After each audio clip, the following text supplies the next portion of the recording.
ఓం మహాగణాధిపతయే నమః. ఓం గురుభ్యో నమః. ఓం శ్రీమాత్రే నమః. అరుణాం కరుణాతరంగితాక్షీం ధృతపాశాంకుశపుష్పబాణచాపాం అనిమాదివిరావృతాం మయూకైః అహమిత్యేవ విభావయే భవానీ. శ్రీమాత్రే నమః. ఈ నవంబర్ మాసంలో పర్టికులర్గా రెండు గ్రహాలు కలిసి ఉంటున్నాయి. అందులో ఒకటి మీనరాశిలో రాహు ఉండగా, మనకి కుంభరాశిలో రాహు ఉండగా మీన రాశిలో ఉండేటువంటి శని రాహుతో కలుస్తున్నాడు. అంటే కుంభంలో రాహువు, సింహంలో కేతు ఉన్నాడు. అయితే ఇక్కడ మీనం రాశిలో ఉండేటువంటి శని వక్రించి రాహుని కలవడం చూడడానికి వేరువేరుగా ఉన్నట్టు ఉంటుంది, కానీ వక్రించినప్పుడు దాని ఎనర్జీ వెనక రాశుల మీద, కుంభరాశి మీద పడుతూ ఉంటుంది, శని యొక్క ఎనర్జీ. సో ఆ రెండు గ్రహాలు. అలాగే మనకి ఈ నెల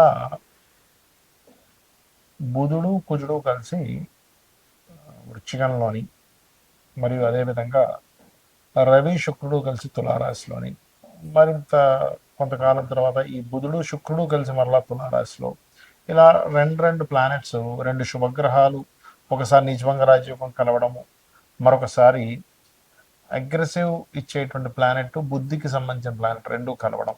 ఈ డిఫరెంట్ కాంబినేషన్స్ వల్ల ద్వాదశ లగ్నాల వారికి, లగ్నం తెలియని వారు రాసి చూసుకోవచ్చు, వీరికి ఏ విధమైనటువంటి ఫలితములు జరగనున్నాయి, ఏ విషయాల పట్ల జాగ్రత్త వహించాలి అని చెప్పి చూసుకున్నట్లయితే, అయితే ఈ విషయాలు చెప్తుంది నేనైనప్పటికీ కూడా చెప్పేస్తున్న సాక్షాత్తులు తామవారిగా భావిస్తూ ఒక్కొక్క విషయం మనం తెలుసుకుందాం. సింహం వారి కనుక చూసుకున్నట్లయితే ఇక్కడ లగ్నంలో కేతు ఉన్నాడు. ఇది కొంచెం లగ్న కేతు ఏదైతే ఉందో ఇది ఇచ్చేటువంటి రిజల్ట్ కొంత స్ట్రెస్ని, వైరాగ్యాన్ని, ఆధ్యాత్మిక చింతనని కూడా పెంచుతూ ఉంటుంది. బట్ స్పిరిచువల్ లైన్లో ఉండేవారికి చాలా మంచిది, ఎటువంటి సందేహం అయితే. ఇది ఇక్కడ మనం టూ ప్లానెట్స్కి సంబంధించి మనం మాట్లాడుకుంటున్నాం కాబట్టి, సప్తమ స్థానంలో రాహు ఉండి శని వక్రించి రాహుని కనెక్ట్ అవుతున్నాడు. చూడ్డానికి రెండు రాశులు వేరువేరుగా ఉన్నప్పటికీ వక్రించిన గ్రహం ఎప్పుడూ కూడా ఇంకో గ్రహాన్ని కనెక్ట్ చేసుకుంటూ ఉంటుంది. అయితే ఇక్కడ మీరు అర్థం చేసుకోవాల్సిన అంశం ఏంటంటే, ఈ రాహు ఎప్పుడైతే సప్తమంలో ఉన్నాడో ఇది వివాహ జీవిత సంబంధించిన విషయంలో, పార్ట్నర్స్ ఎంపిక చేసుకునే విషయంలో, మీరు విదేశీ సంబంధాలు కనుక ప్లాన్ చేసుకున్నట్లయితే ఖచ్చితంగా బాగుంటుంది. అలాగే చదువుకునేటువంటి వారికి 4వ స్థానంలో, అంటే తల్లి, గృహము, ఎడ్యుకేషన్ స్థానంలో కుజుడు బుధుడు ఉన్నాడు. కాబట్టి ఇక్కడ మీరు ఏదైనా ఒక కోర్స్ ఎంపిక చేసుకునేటప్పుడు అదేమైనా కొంచెం తొందరపడి ఎంపిక చేసుకుంటున్నామా, లేనట్లయితే వాహనాల మీద వెళ్ళేటప్పుడు ఏమైనా స్పీడ్గా వెళ్తున్నామా, కొంచెం అగ్రెసివ్గా కొన్ని నిర్ణయాలు తీసుకుంటాం ప్రాపర్టీ విషయంలోని, ఈ భూముల విషయంలోని, పొలాలకు సంబంధించిన విషయంలో. ఇటువంటి విషయాల్లో కొద్దిగా జాగ్రత్తగా ఉండండి. లేదా తల్లి తరపు వారితో కొన్ని ఘర్షణలు ఏర్పడడం, మిస్కమ్యూనికేషన్స్ ఏర్పడడం జరుగుతూ ఉంటుంది. అయితే ఈ సింహం వారికి 2వ స్థానంలో శుక్రుడు నీచబడి, ఎప్పుడైతే 2వ తేదీ నుంచి శుక్రుడు నీచభంగ రాజయోగంలోకి వెళ్తున్నాడో ఇట్స్ గుడ్, చాలా మంచిది, అందులో ఎటువంటి సందేహం లేదు. కాబట్టి ఇక్కడ ఏంటంటే, శుక్రగ్రహం ఎప్పుడైతే ఈ రకంగా రవితో కనెక్ట్ అయ్యి ఉంటుందో 3వ స్థానంలో, మీరు చేసేటువంటి ప్రయత్నాలకి ఈ శుక్రుడు రవి 3వ స్థానంలో, ప్రయత్న స్థానంలో ఉండడం మంచిది. ఇక మీరు నిత్యము చేయవలసిన దేవతారాధన, మనకి దత్తాత్రేయుడి యొక్క స్తోత్ర పఠనము, దక్షిణామూర్తి యొక్క ఆరాధన ఎక్కువగా చేయండి. అన్ని విధాలా మీకు బాగుంటుంది.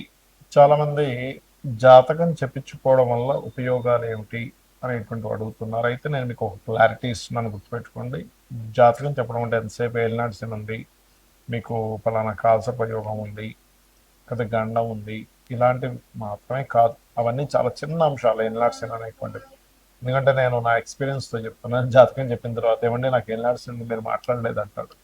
అది కాదు. అసలు జాతకం చెప్పడం అంటే కేవలం ఏలినాటి శని గురించి మాట్లాడడం కాదు. ఇది ఫస్ట్ గుర్తుపెట్టుకోండి.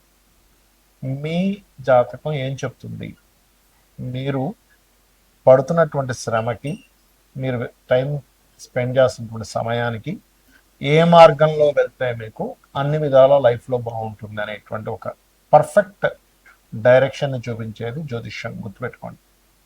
అంటే మీరు ఇప్పుడు మీ ధనయోగం పలానా దాంట్లో ఉందనుకుందాం కాసేపు, ఏ టీచింగ్ దాంట్లో, హోటల్ దాంట్లోనో, ఫ్యాషన్ దాంట్లోనో ఉంది. కానీ వాటిని వదిలేసి ఇంకోటి ఏదో బిజినెస్ చేస్తున్నాం, లేకపోతే ఇంకోటి ఏదో చదువుతున్నాం. అంటే మనం వెళ్ళాల్సినటువంటి డెస్టినీ ఏదైతే ఉందో ఆ రూట్లో మనం జర్నీ చేస్తే ఆ డెస్టినీని ఎలా చేరుకుంటామో, అలాగే జన్మజాతకంలో చాలా క్లియర్గా మనం ఒక బిజినెస్ స్టార్ట్ చేస్తున్నాం, ఇది రైట్ టైమా కాదా, లేనట్లయితే మనం ఒక విషయాన్ని చదువుతున్నాం, ఒక ఒక విషయం నేర్చుకుంటున్నాం, ఒక స్కిల్ కావచ్చు, లేనట్లయితే ఏదైనా కావచ్చు, అది మీకు ఎంతవరకు పనిచేస్తుంది, లేదా ఒక ప్రాజెక్ట్ స్టార్ట్ చేస్తున్నారు, this is the right time or not. Not only project ఒకటే కాదు, చదువుకోవడం ఒకటే కాదు, బిజినెస్ ఒకటే కాదు, మీ లైఫ్లో మెయిన్ ఈవెంట్స్ ఉంటాయి. అంటే ఎలాంటివి? మ్యారేజ్. చాలామంది చూడండి వాళ్ళ రేపు మ్యారేజ్ చేసుకుంటున్నారు, నెలల్లోని, రోజుల్లోని, సంవత్సరాలు, కొన్ని సంవత్సరాలు వెళ్ళిపోయిన వాళ్ళు ఉంటున్నారు. ఇందుకు కారణం ఏమిటి అంటే ఇక్కడ మీ పర్సనల్ చార్ట్లో అసలు రైట్ టైం ఏంటి వివాహం చేసుకోవడానికి. ఇక్కడ జరుగుతుంది ఏంటంటే ముహూర్తం పెట్టుకున్నప్పటికీ కూడా బ్రహ్మాండమైన ముహూర్తం అన్నారండి అన్నారు, వాళ్ళు చాలా వివాహాలు జరిగాయి కానీ విడాకులు అయిపోతున్నాయి. ఎందుకు అంటే బికాజ్ ఆఫ్ ముహూర్త బలం కొంతవరకు పనిచేస్తుంది, కానీ మీ పర్సనల్ చార్ట్లో మీరు ఎప్పుడు వివాహం చేసుకుంటే మంచిది అనేటువంటి చాలా స్పష్టంగా ఉంటుంది. సెవెంత్ లార్డ్ అంటే ఏడవ అధిపతి, మీకు పార్ట్నర్ని ఇచ్చేటువంటి గ్రహం, సప్తమాధిపతి సప్తమాన్ని ఇచ్చేటువంటి పోర్ట్ఫోలియో. ఆ ప్లానెట్ ఉండే సిచ్యువేషన్ ఏంటి, కండిషన్ ఏంటి చూడాలి. అంటే దాన్ని బట్టి ఏంటి మీకు ఎటువంటి జీవిత భాగస్వామి వస్తారు అనేది అది చెప్తుంది. అలాగే ఆ జీవిత భాగస్వామిని మీరు లైఫ్లోకి ఎప్పుడు తెచ్చుకోవాలి, జన్మజాతకంలో వెరీ క్లియర్గా మనకి ప్రతి ఒక్కరికి కూడా లైఫ్లో 3 నుంచి 5 సార్లు వస్తుంది అవకాశం, వివాహం చేసుకునే అవకాశం. అయితే ఇందులో మీరు గనక రాంగ్ స్టెప్ వేసి అది ఇచ్చేటువంటి ప్లానెట్ ఇచ్చేటువంటి సమయంలో తీసుకోకుండా ముందుగా కానీ లేకపోతే లేట్గా కానీ తీసుకుంటే అది ఆ రిజల్ట్ ఇవ్వదు. సరిగ్గా గుర్తుపెట్టుకోండి. అంటే అక్కడ నెగటివ్ ఎఫెక్ట్ ఉండేటువంటి నెగటివ్ ట్రిగర్ అయ్యేటువంటి సమయంలో గనక మీరు వివాహం చేసుకున్నారు, అదే నెగటివ్ ట్రిగర్ అయ్యే సమయంలో చేసుకున్నారు. అంటే చిన్న ఎగ్జాంపుల్ చెప్తా. మీ ఇంట్లో ఒక మంచి చెట్టు ఉంది, మామిడి చెట్టు అనుకోండి, సీతాఫలం చెట్టు అనుకోండి, ఏదో చెట్టు, పళ్ళని చెట్టుని చెట్టు. అది ఇంకా పింద సమయంలో ఉన్నప్పుడే మీరు తెంపేసి దాన్ని మామిడి పండ్లా తిన్నామంటే కుదరదు, పుల్లగా ఉంటుంది. లేదా గట్టిగా ఉన్నటువంటి అప్పుడే ఇంకా కొంచెం ఇంకా దాన్ని మగ్గనటువంటి సీతాఫలం తీసుకొని తినేస్తే ఎలా ఉంటుంది, అసలు అది టేస్టే ఉండదు. కానీ అదే సరిగ్గా మగ్గినటువంటి సమయంలో కనుక మీరు తీసుకుంటే ఆ యొక్క ఫలం యొక్క రసాన్ని మీరు ఆస్వాదించగలుగుతారు. అలాగే లైఫ్లో మీరు ఎప్పుడు ఎటువంటి డెసిషన్స్ తీసుకోవాలన్నా, ఒక విదేశానికి వెళ్ళాలన్నా, లేదా లైఫ్ పార్ట్నర్ని తెచ్చుకోవాలన్నా, ఒక ఇన్వెస్ట్మెంట్స్ చేయాలన్నా, లేనట్లయితే మీ యొక్క తత్వాన్ని ఇప్పుడు చూడండి, కొంతమందికి ఒక లగ్నంలో పుడతారు, ఆ లగ్నానికి ఉదాహరణకి మిథున లగ్నమే అనుకుందాం. మిథున లగ్నంలో జన్మించిన వారు ఎంతసేపు కూల్గా, ఒక కాన్సన్ట్రేటెడ్గా, లేనట్లయితే ఒక తెలివిగా వాళ్ళు ఉంటే వాళ్ళ లైఫ్కి తిరిగి ఉండదు. అలా కాకుండా కొంచెం అగ్రెసివ్ వైపు వాళ్ళు వెళ్ళారు అంటే వాళ్ళ లైఫ్లో ఎక్కువ ఇబ్బందులు పడతారు. అది aggressive activity, any aggressive activity వల్ల. ఎందుకు? 6th and 11th లార్డ్ కుజుడు అవుతాడు కాబట్టి. ఇలా ప్రతి లగ్నానికి ఉంటుంది. వృషభ లగ్నం ఉంది, గురువులతో పొందేటువంటి కొన్ని కొన్ని పొందాల్సినవి వీళ్ళు కొంత వీళ్ళ ఆలోచన విధానం వల్ల కావచ్చు మిస్ అవుతూ ఉంటారు. కాబట్టి గురువులతో జాగ్రత్తగా ఉండాలి. అంటే మనకి జన్మజాతకంలో ఏ లగ్నంలో పుడితే ఎటువంటి కర్మ అనుభవించడానికి, ఎటువంటివి మనం పొందడానికి పుట్టామనేటువంటిది ఉంటుంది. అంతేగాని కేవలం ఏదో ఏళ్ళనాటి శని ఉంది, అర్ధాష్టమి శని ఉంది, అష్టమి శని ఉంది, మీకు కావాల్సిన ఉపయోగం ఉంది, ఇది కాదు.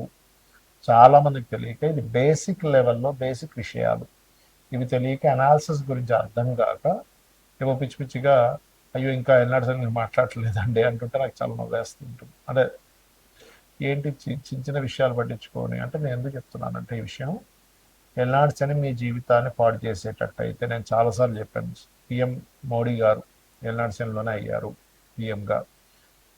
మన జగన్ గారు కావచ్చు, లేకపోతే స్వర్గీయ ఎన్టీ రామారావు గారు కావచ్చు, ఏళ్ళనాటి శని మిమ్మల్ని ఏమీ చెయ్యదు.